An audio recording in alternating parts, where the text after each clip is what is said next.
YS Jaganmohan Reddy ఈరోజు ఓడిపోయి ఉండొచ్చు, కానీ రాబోయే ఎలక్షన్లో మాత్రం భారీ నుంచి అతి భారీ మెజారిటీతో గెలుస్తారు.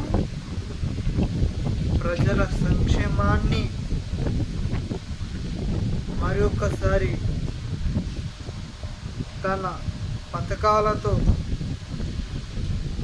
వారి యొక్క ప్రయోజనాలను చేకూరుస్తారు.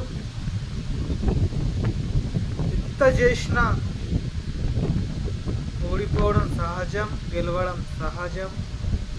కానీ ఈసారి వచ్చే ఎలక్షన్లో మాత్రం మన జగన్మోహన్ రెడ్డి గారు భారీ నుంచి అతి భారీ మెజారిటీతో గెలవబోతున్నారు.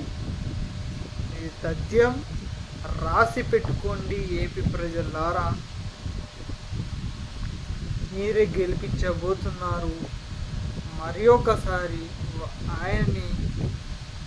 ఆయన తెచ్చిన పథకాలు కానీ, ఆయన చేసిన సంక్షేమ పథకాలు కానీ ఎవ్వరు చేయరు కూడా.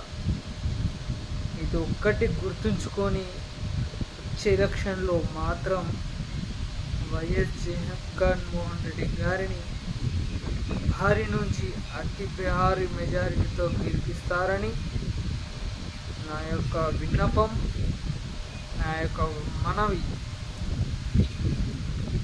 నాది ఆంధ్రప్రదేశ్ కాకపోయినా జగన్మోహన్ రెడ్డి గారంటే అభిమానం.